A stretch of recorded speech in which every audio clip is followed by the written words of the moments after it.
Welcome back to BK Nothing But Nets. I got extraordinary co-host today, guest today, Pete from Nets Fans. Pete, how you feeling? How's everything going? Good, man. I'm excited. I've taken a little layoff with putting out content, so this is my foray back, I guess. It's Let's go. I have you of all the Brooklyn Net content out there. You came on my show to announce the comeback. Petey Yeah. rocking the 4-5. I appreciate it, Pete. All right. uh, I wanted to get into something. I haven't gotten your take on it. Like I said, I hope you're feeling well. I don't want to get into your business, but it's good that you're back. It's good to have you back, Pete. Cam Thomas takes the now.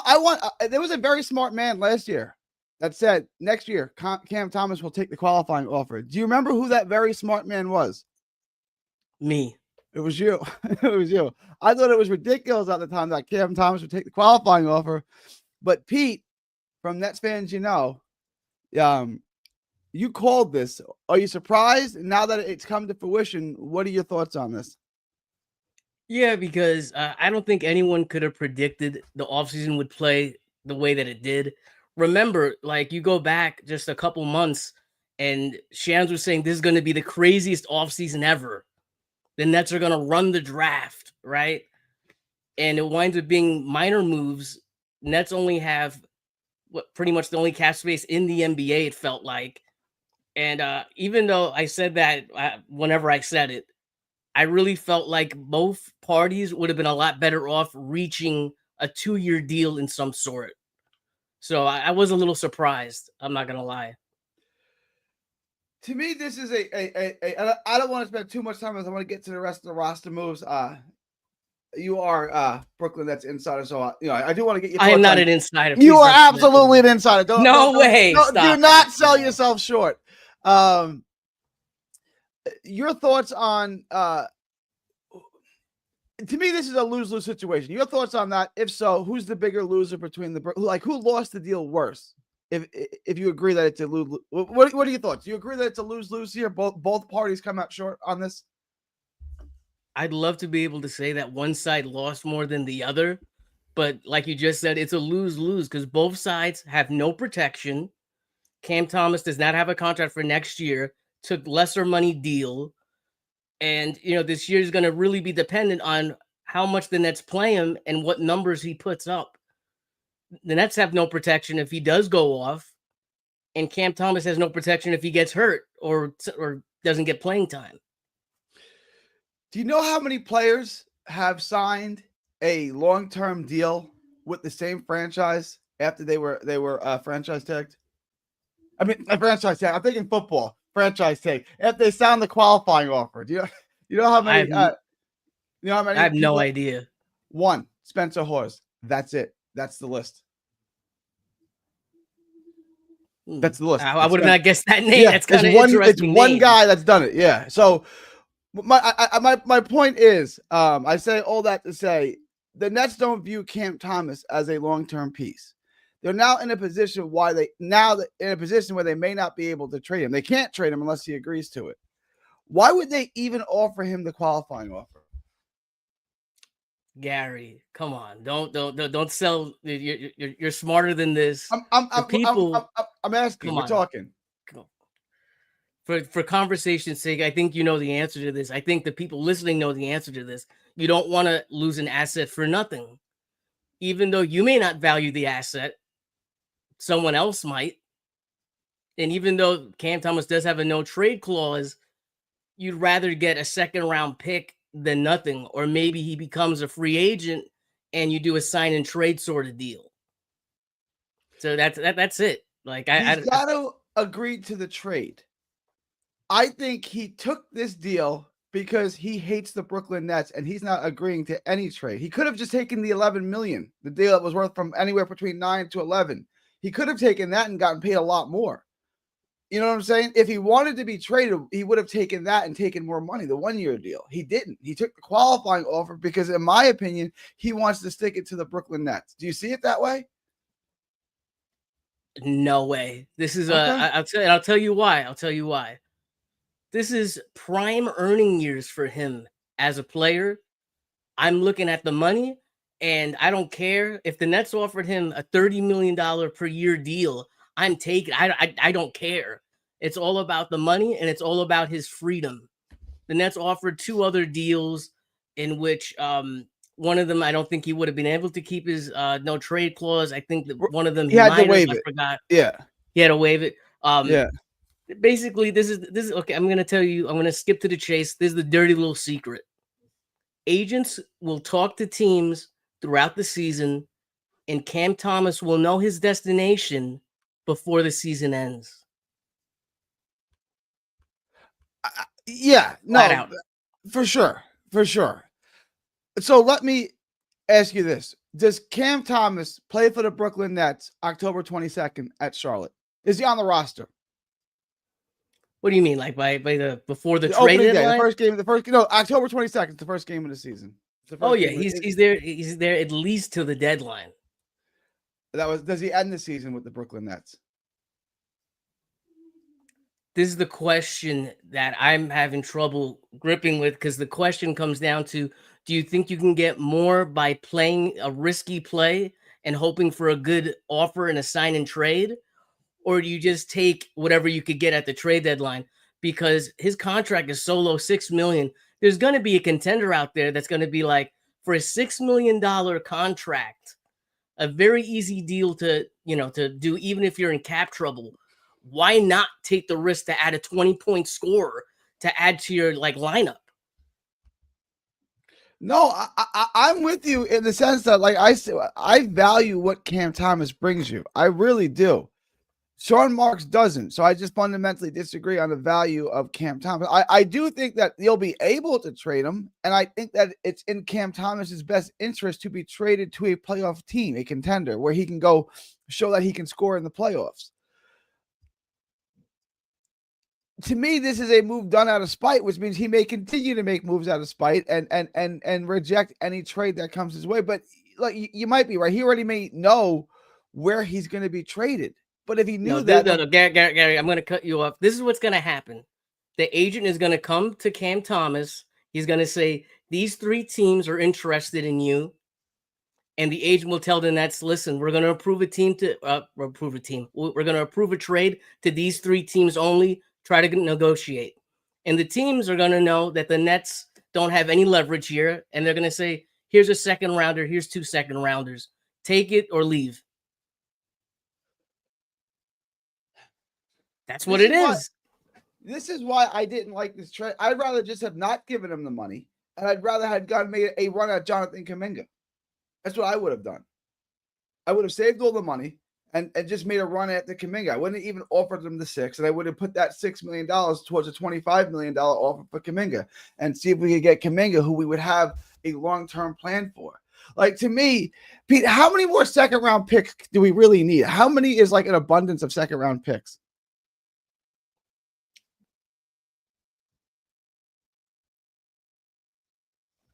Hold on, I gotta fix up my mic for a second. Oh, no problem. No problem. Yeah. Go ahead. How does this sound? I'm talking about the AirPods. It's not as good as the Yeti. It's not as good, but you sound okay, right, guys? He sounds all right. I'm gonna fix it up in a second, but well, what was the question? Go back to it. I'm sorry. I mean, we're talking about trading Cam Thomas for 1 or 2 second rounders, which I think that's what you're going to get from at the deadline, especially since he doesn't have the second year in his contract.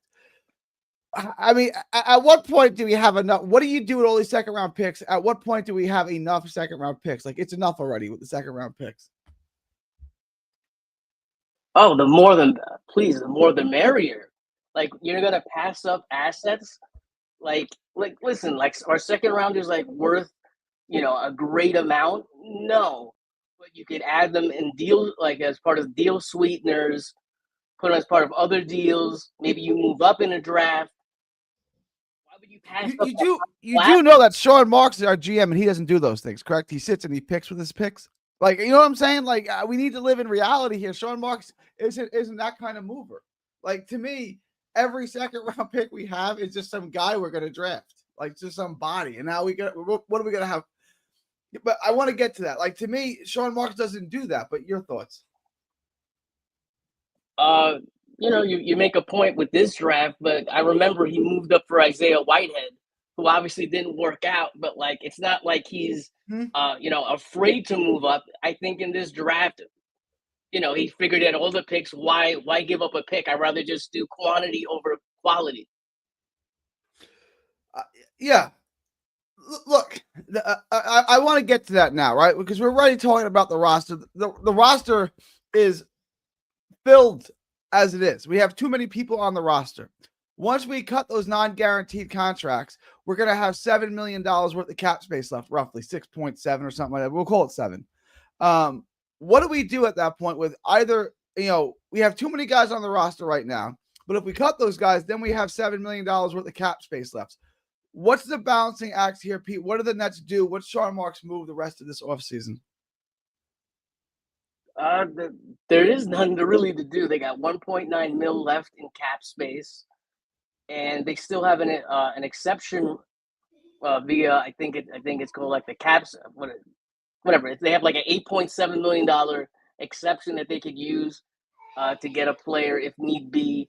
I think they hold on to that. I don't think there's any more moves. I think this is it, unless you want to call like adding like a two-way player or like a training camp type of deal. Well, my question is, like, we already have too many guys on the roster. We have guys with non-guaranteed contracts on the roster. If we cut those guys to get down to 15 men on the roster, we're going to have $7 million worth of cap space, right? Then you have to do something with that to get to the basement floor. We have to spend $7 million more to get to the basement, to get to the floor. How are we going to get there?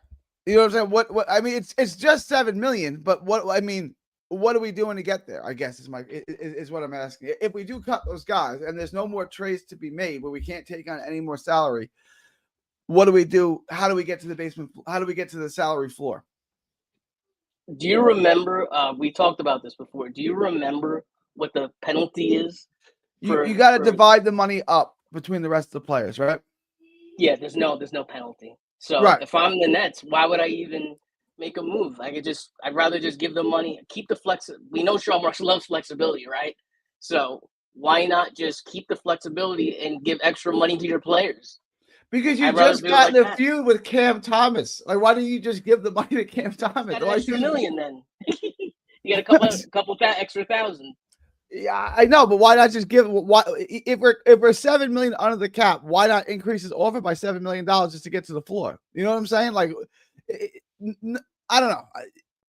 I think the Cam Thomas what they did, right? They actually offered him a deal that was worth up to $11 million. Yeah. But they wanted, the whole deal was like the no trade clause they wanted to get rid of. Right, and he wasn't going to, because he wants to be traded, and I guess he wants to determine where he's going to be traded. He wants to be paid. Yeah, well, yeah, of course he does. In a free market, how much do you think Cam Thomas is worth? Like, if you were Sean Marks, what would you offer him? Like, I told Dylan, I value him. I would have offered him a contract for 4 years, $80 million, because I want him here. I want him to know that I want you here now, and I want you here when we contend and when we compete. I would have offered him 4 years, $80 million. What would you have offered him? Oh man, this is the thing that people always get mixed up. Players get paid based on their potential, what you think they're going to do. Right. And I'm looking at a young guy under 25, still in his prime years, putting up 20 points a game, that I could at least use as a potential 6 man of the year type of role. I would pay him like $20 million a year. If you look at the cap space now, $20 million a year, $25 million a year is really not that much money compared to the cap. You know, it's less. I think it's like 15%, 10% of the cap. To add in that talent, basically, this is the bet of, do you think Cam Thomas is not going to get any better in the next 3 years? And I bet that he would. I think that he will. I agree. I think he's going to sharpen up his game. He'll get better offensively. I think he'll hit the three ball at a little bit higher rate. He'll do things a little bit better. I think he'll sharpen his skills. I don't think he's going to become a distributor. I don't think he's going to become a playmaker. I don't think he's going to become an adequate defender. I don't think he's going to do any of those things. He may get slightly better at those things, but like here's a stat I saw the other day. Of all the guys in the NBA who average at least 25 minutes per game, do you know where Cam Thomas ranked defensively? Probably towards the bottom. Third from the bottom. Yeah. You know what I'm saying? Like he might get better. He might be 10th from the bottom, but you know what I'm saying? Like it doesn't matter, right? Like he's so bad defensively, and he like if you just look at him, like he's got the absolute worst body type to be an NBA defender. You know, he's built like a tank. He's got massive legs. He's 6'3". Like he's not fast. Like there's nothing in him that he can become a good NBA defender. You know what I'm saying? He can try hard, which I think his effort got better on defensively. I agree with that. But like, if you just look at Cam Thomas's body, that's not an NBA defender. I think the issue that you're having here is that he's a tweener, right? Yeah. He has the body of a point guard, like the skills of a shooting guard. He's not fast enough to keep up with the other shooting guards, and he's small, right? I will say this. People might call me crazy. I thought his on-ball defense got better, especially compared to like the first 2 years. He would get consistently killed, like in pick and rolls and stuff. I thought his on-ball defense got better. No, I agree. It got and better. That's something to grow on, you know. But my point is he's not a good defender. That's what it is, you know. Here's a fair point, but Marcus Smart is fast. Like I get Marcus Smart's body composition is the same as Cam Thomas. To use a football term, if they both ran the 40, who wins, Marcus Smart or Cam Thomas? You know what I'm saying? I get what you're saying, Leaf. It's a fair point, right? Marcus Smart is an excellent defender. Cam Thomas is, and they're not built that differently. I would say that Marcus still has a more athletic looking body than Cam Thomas, who's got legs like tree trunks. But I get what you're saying. But Marcus Smart is fast. Cam Thomas is slow. That's like Tony Allen was not built that much differently, right? But Tony Allen was quick as a hiccup. So, like, I get what you're saying. Cam Thomas is all those things and then slow-footed. It's a problem. Like, are you telling me like you think Cam Thomas? Is that confusing what I just said, Pete? Did I not explain that well? Yeah, that was horrible. Was it? Yeah, that was absolutely horrible. I'm totally confused by what you just said. And Leaf is obviously Marcus Smart is quicker, is more fleet-footed than Cam Thomas. Is that fair? I think when we think of Marcus Smart, I think it comes down to physicality. No, like, is he faster than Cam Thomas? I never saw them race against each other. But I guess the point you're trying to make, probably Marcus Smart is probably faster than Cam Thomas, if I had to take a guess. So if you have a quick first step, you can blow by Cam Thomas, you can't blow by Marcus Smart, right? That's my point, right? I think it's too totally. Cam Thomas is not physical. I disagree with player one. I think he wants to have a commitment to defense because, let's face it, that's one of his biggest knocks, and he wants to get paid, right? If I'm Cam Thomas and I'm looking at the stats that you just said on his defense, and I want to get paid, why would I not commit to defense? I just don't think he has the talent to do it. I think so. You're right. Like, that's what I'm trying to say. Is he doesn't have the ability to be a top-notch defender. Like these guys in the NBA are really good, really fast, and really skilled.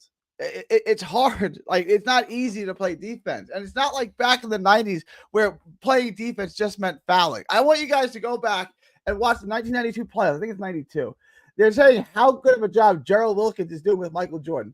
He plays the entire game. Gerald Wilkins plays the entire game with his hand in Michael Jordan's jersey. It's like, you can't do this anymore.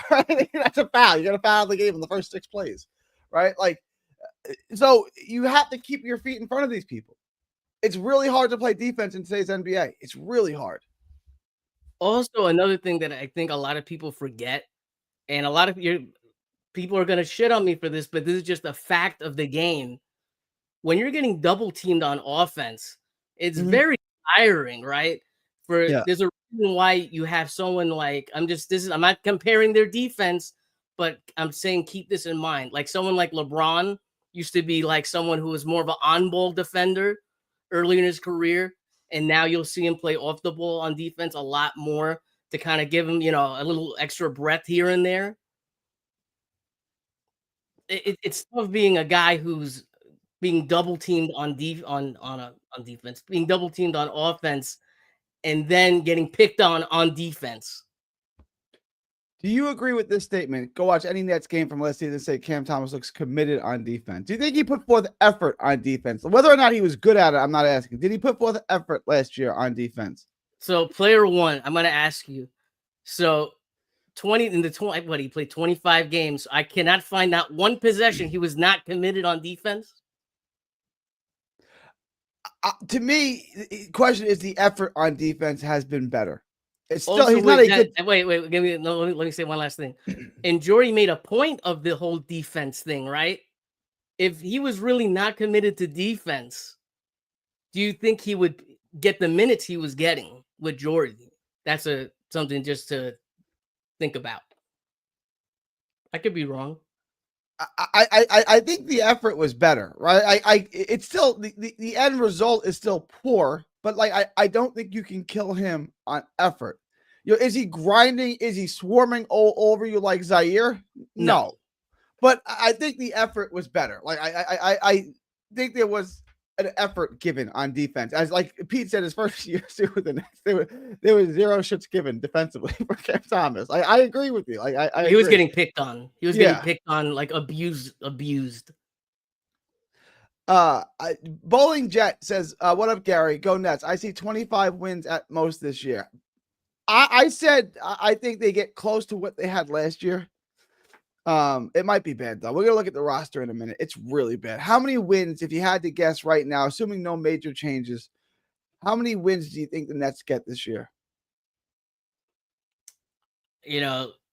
Without knowing the rotation, the starting lineup, and who's actually going to be like on the roster, I would say like 23 wins. I think we're going to be, I don't know why. I think the fact that we only have one first round pick this year, we're going to be pleasantly surprised that the Nets are actually going to do a little more pro tanking type of basketball this year. I want to get into this. When we say tanking, I don't like the word tanking. Right? I just think it's like, it's like in college basketball. You don't really have this anymore with the transfer portal. But it's like when you have all freshmen. Like we're not trying to lose, but we're just not going to be very good this year because we have a team full of freshmen. That's how I kind of look at the Nets this year. Like we're not trying to lose games. Tanking is what Philly and Utah did last year, in my opinion. Just losing a bunch of games because you have a bunch of 19-year-old and 20-year-olds on your team, to me, isn't tanking. I look at this roster. I'm going to read it down, and this is in order of their salaries. Michael Porter Jr., Nick Claxton, Terrence Mann, Yeager, Highsmith, Traore, Clowney, Drake Powell, Dariq Whitehead, Saraf, Wolf, Keon, Jalen Wilson, Tyrese Martin, Drew Timme. Is this the worst roster, including the 12 and 70 year, you've ever seen the Nets have? It's probably up there. I say there's more potential with this team because we don't know how the rookies are going to play. Not that I'm, having my hopes up that they're going to go and surprise me too much, considering their ages and what we've seen from Summer League. Like, we're not seeing anything explosive happen, but there's at least a potential here that they could be better than that team. That team had a lot of veterans, and I think this team has a little more potential. And I believe in Jordy, man. I really believe in Jordy. I believe in Jordy too, and that's like the one silver lining in all of this is that we got the right coach. My fear is we had the right coach before and we fired him. There's that in Atkinson. That's my fear is that we're gonna, that this thing isn't gonna rebuild quick. Like to me, looking at this roster, you're never ever. I don't care if you get Popovich. I don't care, like, if you get Red Auerbach, you are not winning with this roster ever, right? So, like, my concern is that they're going to grow impatient, and Jordy is going to go the way of Atkinson. And he's just going to get fired basically for no reason because he's got this roster, right? You know what I'm saying? Like, this roster is so bad. I don't care who the head coach is. You're not winning with this roster or anything that even resembles it. The Nets have a history. Marks has a history of firing coaches. What are your thoughts that Jordy doesn't even get a chance to get this thing off the ground? Oh, I think that's absolutely wrong. I think everyone knew what the deal was coming into this. Jordy, I think I'm going to wordly very, very carefully. I think was coming into this thinking he was going to have a team that was going to compete, led by Mikal Bridges, and then that trade goes down, and everyone sees the roster that he's working with. If he gets fired, I think it would be a mutiny. Like, everyone knows there's not enough talent here to supply a team to make the playoffs. Like, what, Jordy at least has another 2 years at least before we start talking about this, at least in my opinion, unless something crazy happens. No, I agree with you. He's got 2 more years, but this team, this roster is not within 2 years of making the playoffs. This roster is infinitely far away from making the play. Like, this is not even the beginnings of a playoff roster. Like, this is like, I think the Nets, you guys aren't going to like this, are on the trajectory of being the Washington Wizards. Like, they're just going to be bad for the next 10 years, and there's not much we can do about it.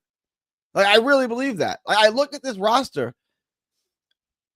I see nothing here. Like, I see nothing. Like, I don't. How is this not going to be a horrible team for years to come?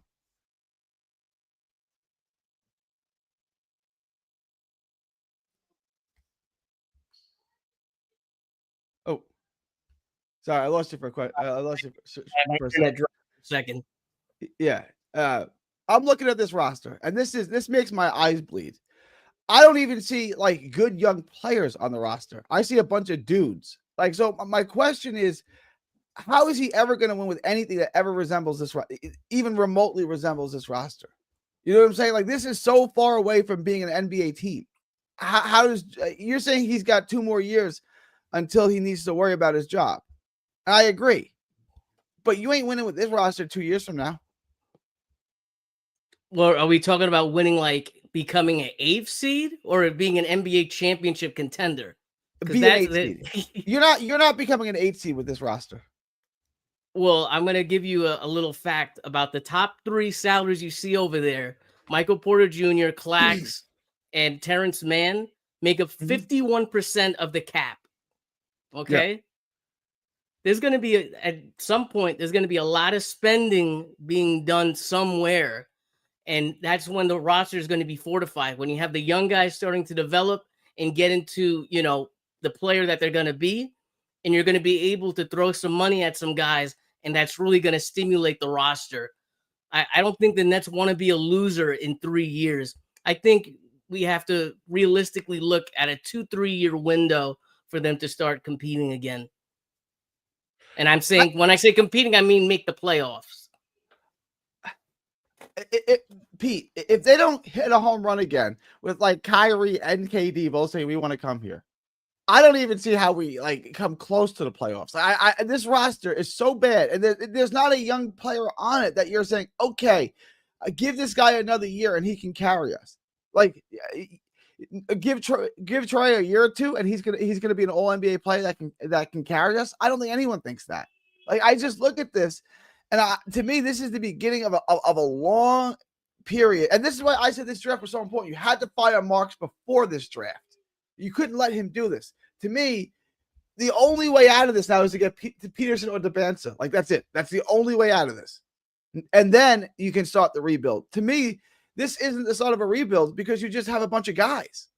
Like, if all of these guys are gone, who cares? Like, it's just a roster full of dudes. You have no pieces here. The draft class I look at is more of like a supplementary piece. You're not wrong. Like, I think Traore could be a starting point guard.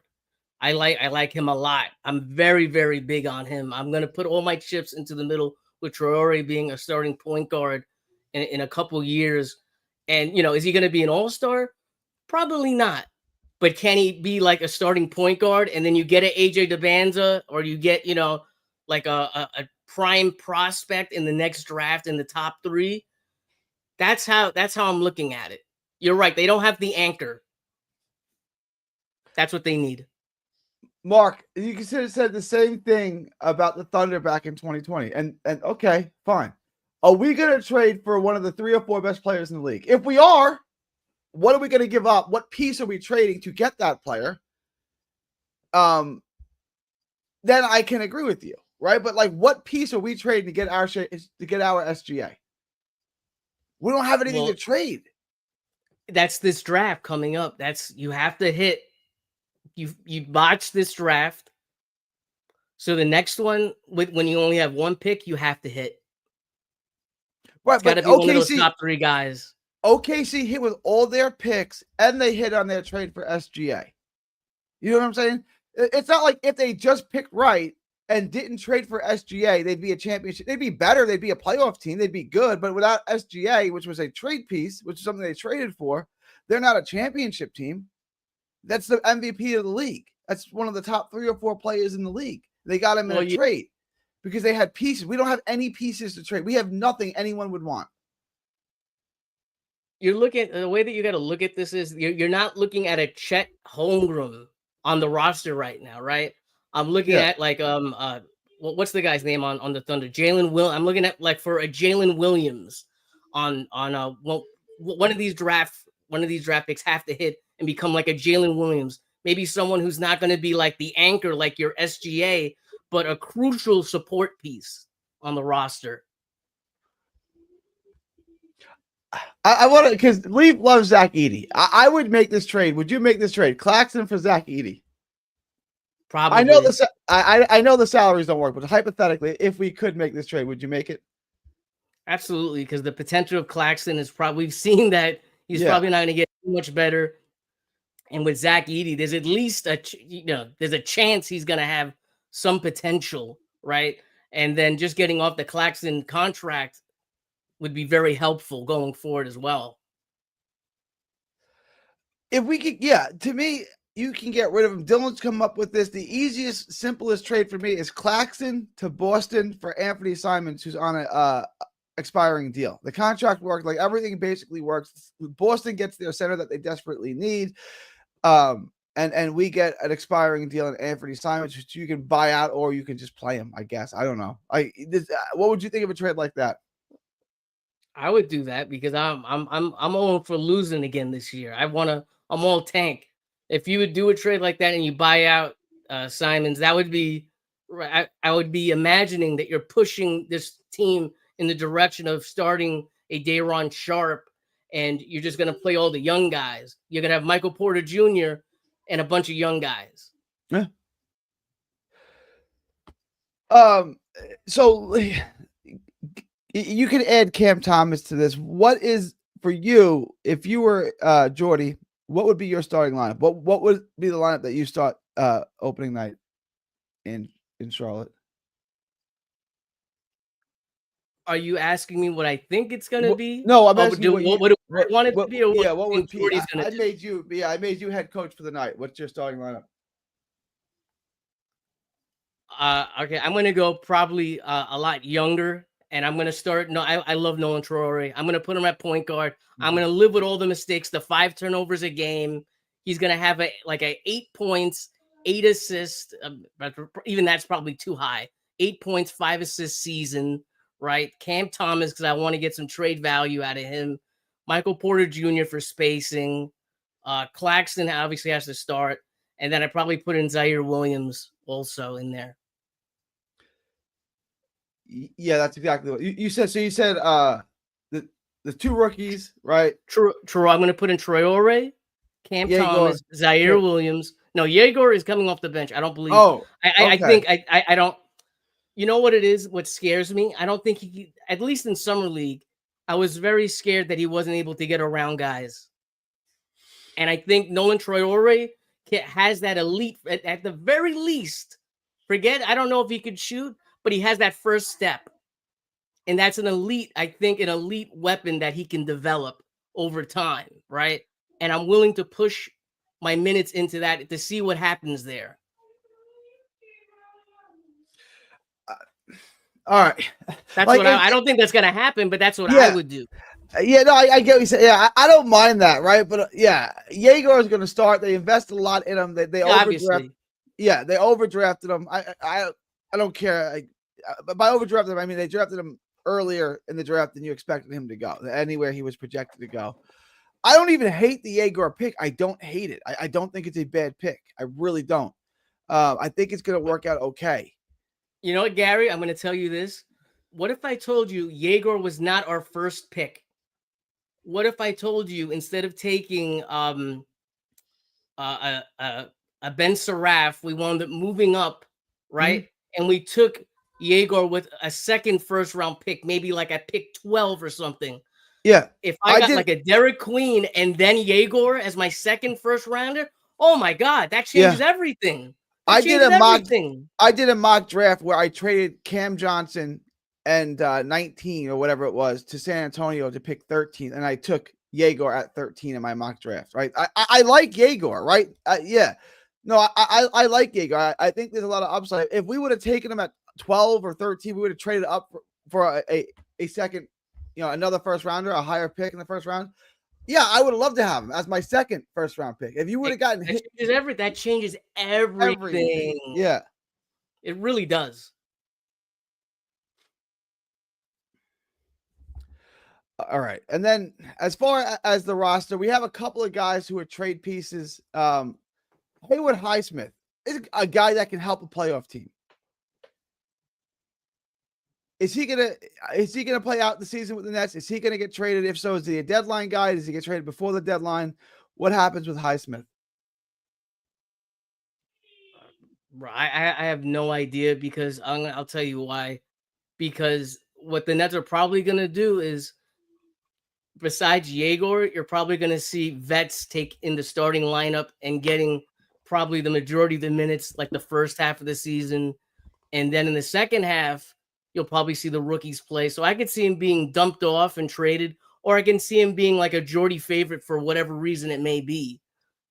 But you're right. He could contend to a playoff team. Maybe a team comes up to us and says, we'll give you something for him. And Marks would probably take it, even if it's like a second rounder. I think you can get a second. Highsmith is a guy, he can hit the corner three and he can defend multiple positions. Like he's not it's like the Zaire. Like he can help any team he's on. Like there's value in Haywood Highsmith. He's not a bad player, and he does the things a playoff team needs. Like I think you can definitely trade, and his salary is not significant. I think you can definitely trade Highsmith for sure and get a second round pick for him. I agree. The other two guys, Nick Claxton and Terrence Mann. Two bigger salaries. Those guys make $40 million between the two of them. Are they going to get traded this year? Claxton, probably not. I would be shocked just because of the size of the contract. Yeah. And what is Mann making, like 15 million or something like that? Like if you look at it, it's really not a lot. It's really not a lot when you compare it to the percentage of cap. It's just Michael Porter Jr. and Claxton together make up, like I said, those three players made up 51% of the cap. Obviously, looking at the salaries right there, Michael Porter Jr. and Claxton make the majority of the entire Nets cap of the beefier part of the cap. The 15 million is really not that much to pay for someone who's going to be a playoff contributor if someone likes Mann. It's not that much. It really isn't. It's crazy. Right after your top three guys, Porter, Claxton, and Mann, your next highest guy paid player is a rookie on the first year of his rookie deal. Why is Yegor making more money than Cam Thomas? Imagine because Cam Thomas turned down a bigger contract. But imagine you're Cam. How pissed are you? Exactly. The Nets didn't even offer you more money than they're paying Terrence Mann. I understand why. I fully understand why Cam Thomas is pissed off. I get it.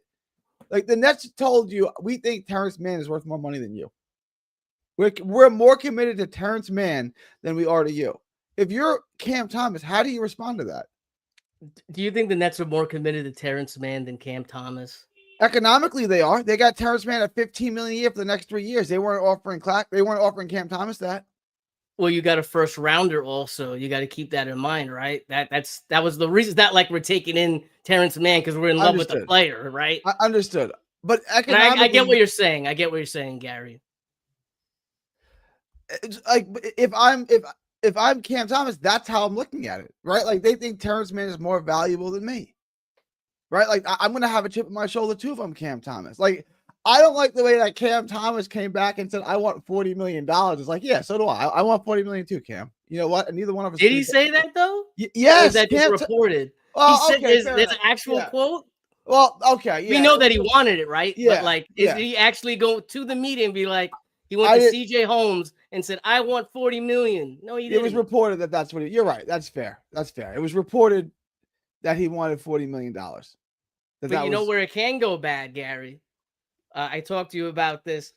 What if Cam Thomas has a Spencer Dinwiddie type year that you're right, maybe he does feel slighted by what just happened, right?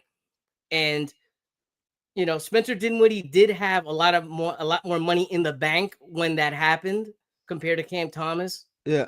And I don't think Cam Thomas would want to necessarily, for a player that already has quote unquote, you know, a personality issues, even though I don't think that he does, but that's what's getting thrown on his name. I don't think it would be smart to do that. But what if he does do that, right? That's a problem. It is. That's what I said. There's no good way to have Cam Thomas on the Nets this year. That's why I honestly I would if I would have offered it if it was me. I would have offered him 4 years, 80 million because I want him here because I value him. Sean Marks doesn't. So if I were Sean Marks, I wouldn't have even offered him the qualifying. It's not worth all the headaches this is going to cause. It's not worth a second round pick to me. I'll save the $6 million. I'll lose the second round pick, right? That's fine. But at least I don't have a season full of a headache of what to do with Cam Thomas. I can just start Traore and Yeager together, and we're gonna lose every game because we're gonna have 100 turnovers. But at least I have a direction. Now I'm in this bind with what do I do with Cam Thomas? If I just didn't even offer him the qualifying, if I just let him leave, I don't have to deal with that. I'll tell you why. Because you're not going to win anyway. And for all the people last year that said, you can get a good player in the second round, you don't need to tank. So, okay, so then you're going to get a second round pick and hope you get an MVP with a second round pick. Let's get Brunson you know what I mean? or Joker in the second round. Yeah, let's just do that. That's easy. Yeah, I mean, right? Like, that's, yeah. You know, like, if we saw anything from this past draft, it seems that the Nets would rather go, or Sean Marks would rather go by going with, you know, taking shots and hope that you hit on one of the shots rather than putting into one player. So why not try to get as many picks as possible? Because there's gonna be one team. There has to be one. You cannot tell me there's not one NBA team at the trade deadline, if Cam Thomas has the same numbers he had last year, that they're not gonna say it's worth the risk of a second round pick to help him. You know, he becomes like our sixth man, right? And he'll get minutes. And Cam Thomas, he'll probably be very excited to go to a playoff team because big time playoff performers get paid. And that's like his best path to getting paid is to get traded to a playoff team and show that he can score. I agree. Now that's a double. If he goes to the playoffs and sucks, he ain't getting paid. He ain't getting paid nothing. If he goes to the playoffs and stinks it up and he can't score in the playoffs, but I think he can. I would have faith. Do you think, as Cam Thomas being like a third option on a team, on a good playoff team, you don't think he's gonna light it up when he's not? I absolutely, I absolutely, and that's why I would want to keep him. When you look at what third options get paid, Michael Porter Jr. is a third option on a good team, on a championship team. He got almost $40 million. If you look at what Bridges, old friend Mikal Bridges, who's a fourth or fifth option on a contending team, he got $40 million. OG got $40 million. He got paid because he's the Iron Man of the NBA and the defense, right? That's a little, but I understand what you're saying. That fourth options can get paid. They can get paid like that if they show their worth. You don't have to be a first option to get like 30 million. Right, but Porzingis went to Boston to be a third option.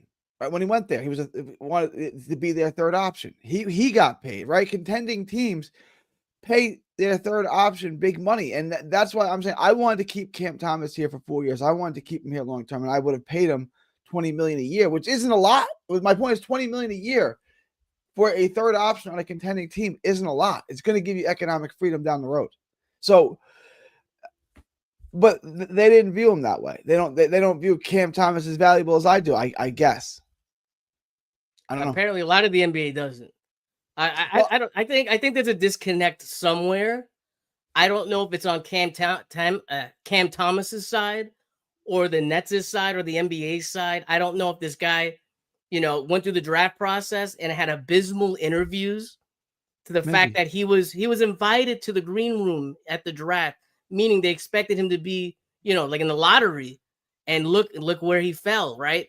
That was a shock. So I really don't know what it is. I don't know. You know what we have to look out for? If he is traded, I'm going to be waiting for the first story that comes up talking about that he was a cancer in the locker room. That's the first thing. Leaf, that's my point, though. Good teams, contending teams, pay their third option a lot of money. That's my entire point. If contending teams pay their third option way more than $20 million, if we got our third option at $20 million per year, that's a bargain. That's a steal. That's good value. That's my entire point, Leaf, is that good teams pay their third option a lot more than I was offering Cam Thomas. Even the sixth man, let's even like a sixth man on a good team. I'm not gonna lie, I can't think of one off the top of my head, but I'm sure if you go on any of these websites, you could find like a sixth man or like a scorer off the bench that gets paid at least $20 million a year on a good team. Yeah, $20 million for that option, that third option or fourth option. It's not a lot of money, and to me, Cam Thomas is well worth that for what he does. I always look at it like this: when I've given up a 10-point lead, the other team goes on a 12-2 run, I can't put the ball in the basket. I can't get any offense going. I can give the ball to Cam Thomas and let him get to work, and he's going to get me buckets. There's value in that. Right? Like, it's really hard to score in the playoffs. It gets real tough to score in the playoffs. Cam Thomas, I believe, can score. We're going to find out, right? But to me, Cam Thomas is definitely a guy whose game would translate into the playoffs. Like, he can create his own shot. He can get to the rim. He can create space. Like, he's going to be able to score in the playoffs. And that's valuable to me. I want to keep that. If I can keep that at $20 million per year, to me, that's great value. Yeah, this isn't like Landry Shamet, right? Right. Who is, who had an abysmal playoff series against the Bucks and was getting abused until they had to bench him.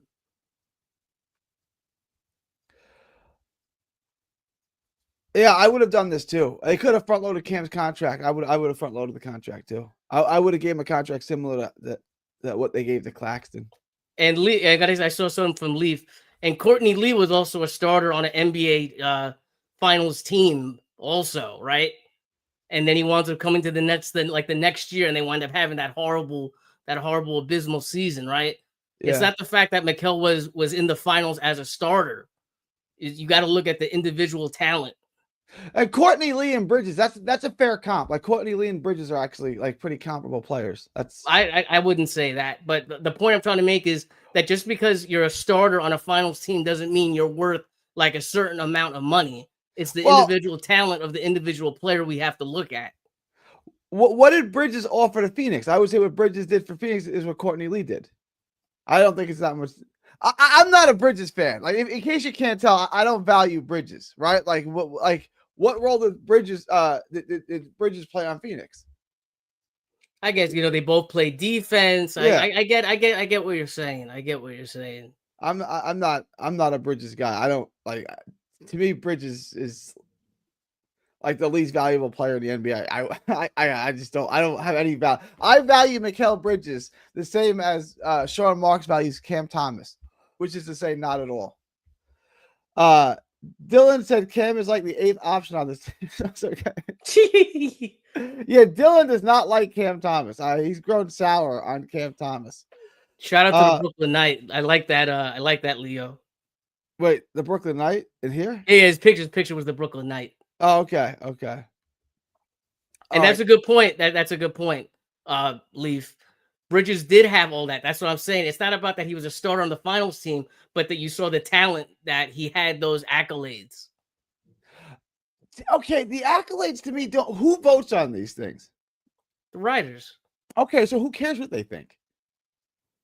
That like I The don't. The accolades, players get paid they based do, on where which they is finish, no, right? the players care, right? Because they get paid on it. But that's insane. Like you're getting paid more because some writer who doesn't know anything about basketball voted for you. Like who cares? I wouldn't say that. Do you ever see who votes on these things? Michelle Beadle, Stephen A. Smith. Like I don't met care what- Michelle Beadle was a great woman. I met her when I was younger.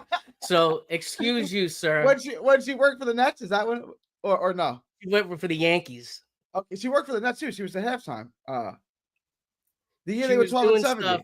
I Okay. met Jorge Posada There you and her at a like a promo event at a way when I was a kid years ago. Okay. Yeah.